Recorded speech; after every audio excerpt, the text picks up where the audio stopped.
Wait, if you like say this, our Nigerian army is another den of devouring girls.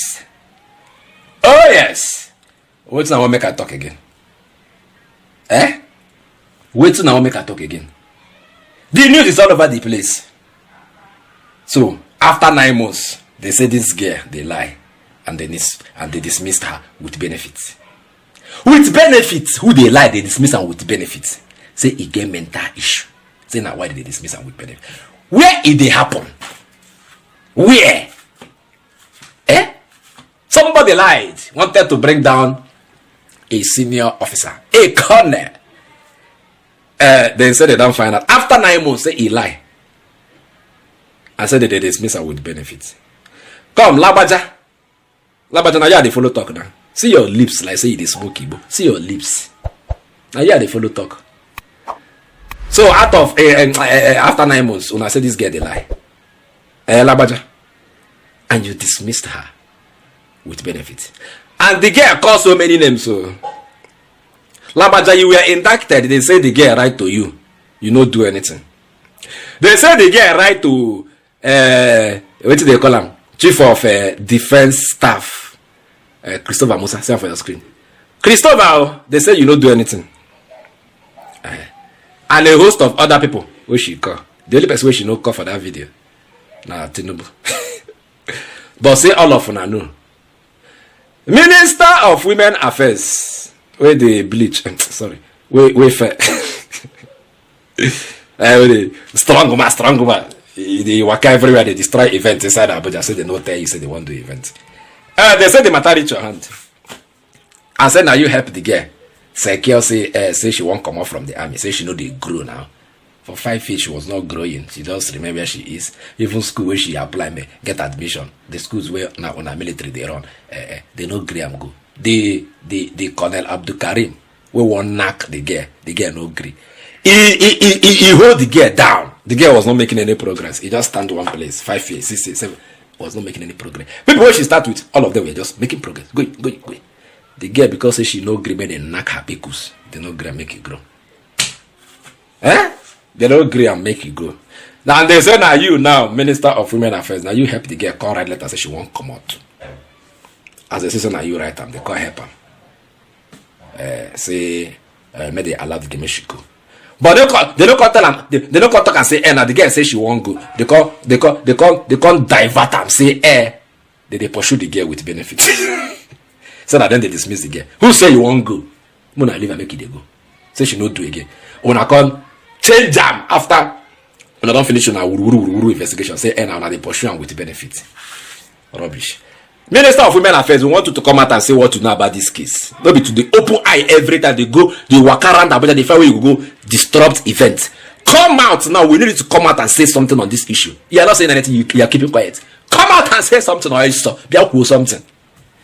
And then make a carry on now. The girl won't talk. The girl won't break down. In fact, the girl won't break all the tables now.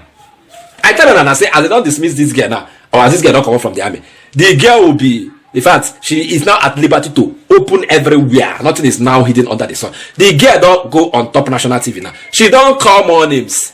Expose everything. How they take nakam after they don't inject them. Put them for something bag. Human bag or be money bag. No. Put them for money bag. Carry. Do this one. Yeah. Slap them. Beat them. The girl don't talk everything that come outside. Let us see all the names that they call that. Whether they will be investigated and then brought to book. I mean, make help me listen to this video. Watch and well. Come to the comment section and still tell me if you still believe that this girl is lying. The outgoing say this girl is lying. Come and tell me that this girl is lying with all what you want to hear now, and then tell me whether this girl look like person where they medically deranged. I mean, when I watch this girl, let's meet in the comment section.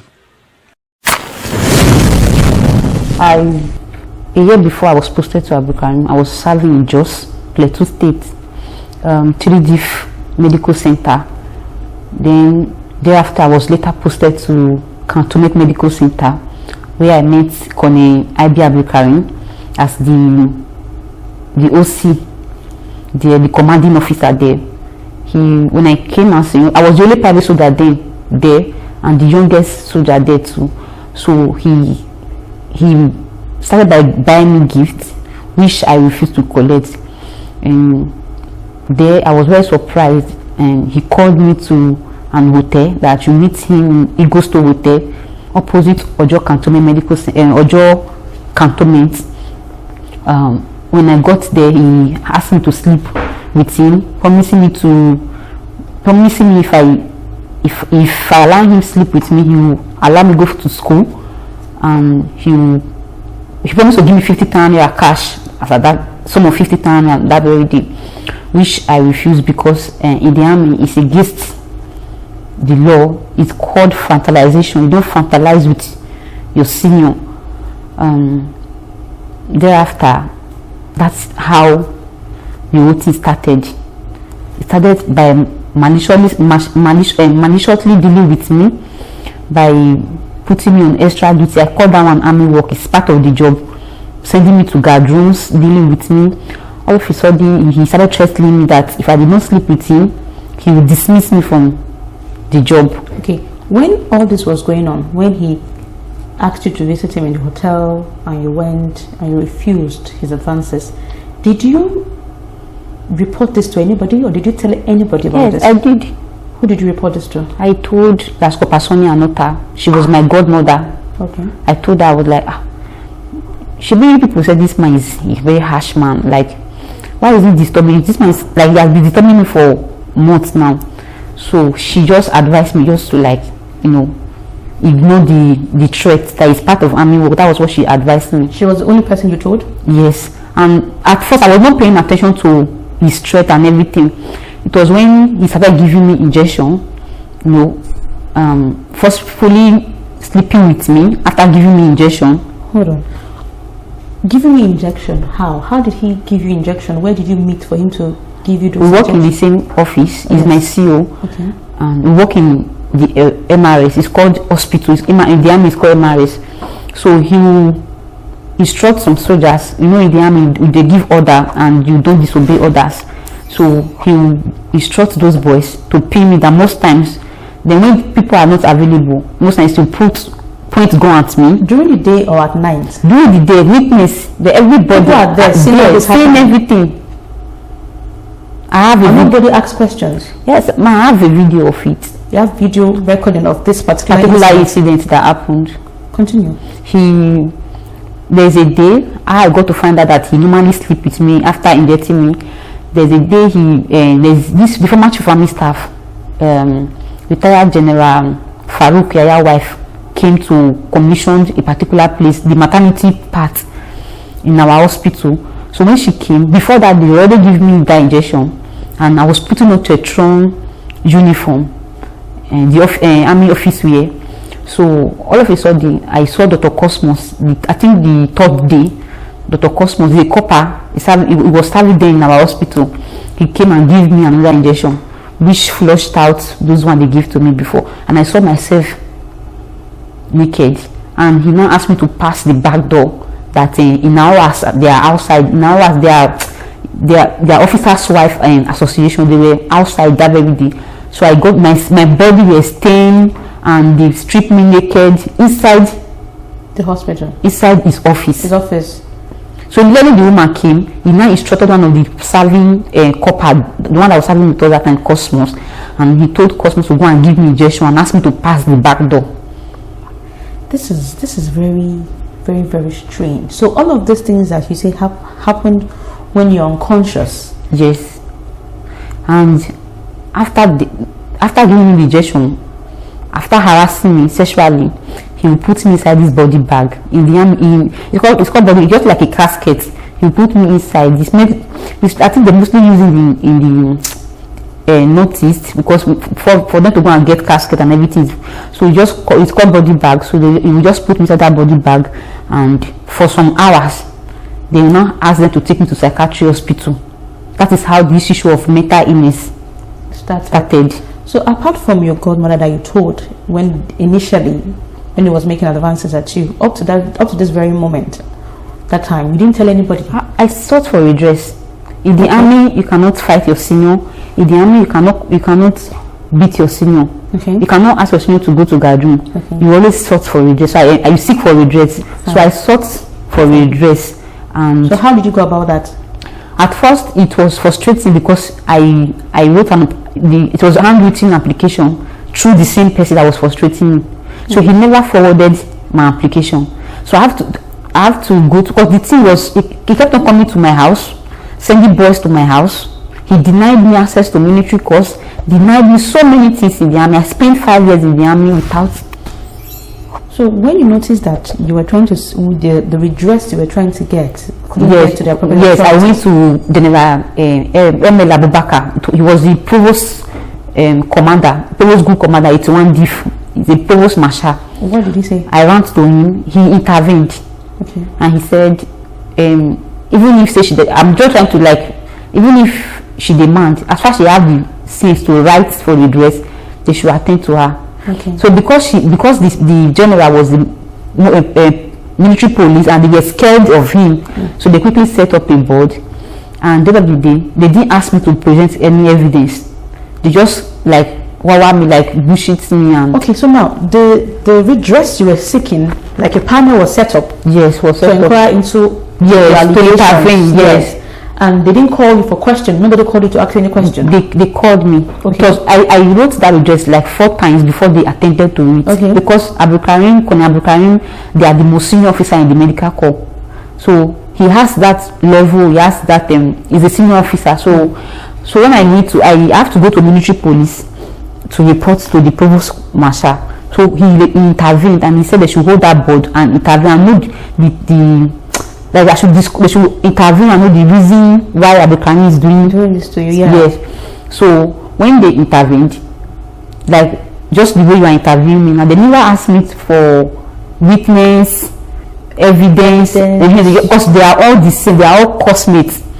The people that set up that board, they are Abdulkarim cosmates. So they were supporting Kone Abdulkarim. They were biased. They never asked me for anything. So I just went there and they just. Wow. So what led to you seeking for a discharge from the army? So I tried my best. I see myself in the army not progressing. My progression in the army was very, very difficult.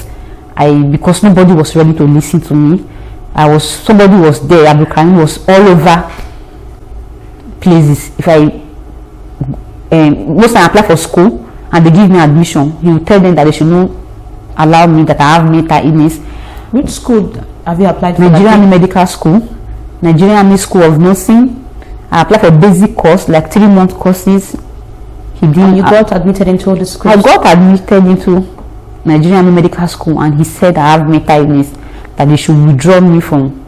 That's how I lost that. So I didn't even report it. They didn't release me to the school that I have mental illness, because they are all the most senior people holding appointment in the medical corps. They are all his classmates. So when I sat down, because there is no progression, nobody to listen to you. I really involved the current CDS General CG Musa to intervene. He couldn't intervene.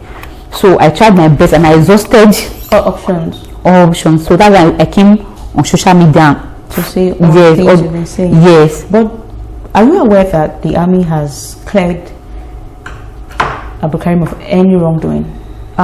So what they did there, it's just they just tell lies. As I don't know how to put it, they just sat down and feel like now let me tell you what really transpired to them announcing this whole thing. When I came to social media at first to complain, and the Minister of Women Affairs intervened, and they took me to National Hospital because it was during the investigation for medical evaluation to know if I'm actually mad according to the allegation that was laid against me. So they described that there was nothing like mental illness, and they took me to ADLA just for urine test.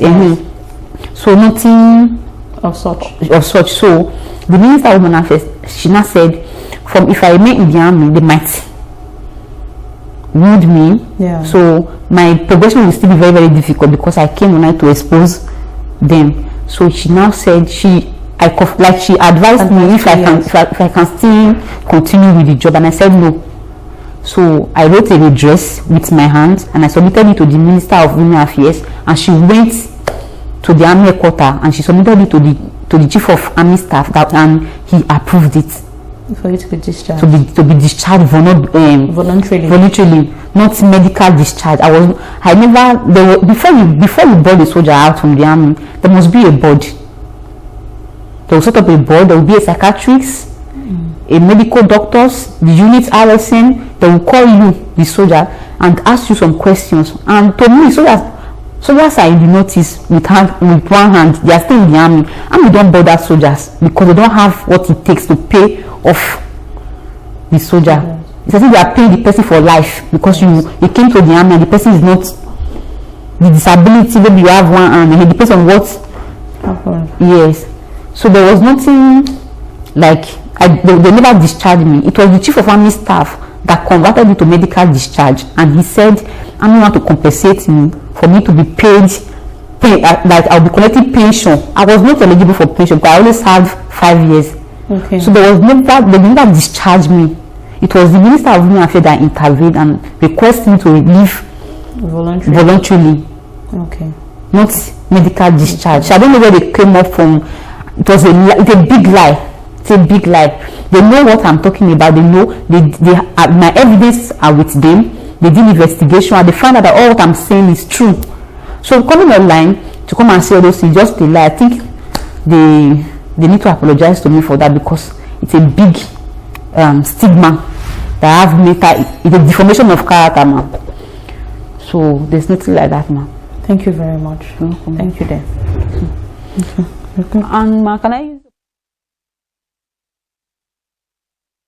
want to use this opportunity to beg the president, the Ministry of Defense, they should intervene. I need an open investigation. And just what I want is justice. That is all. Thank you very much, ma. You're welcome.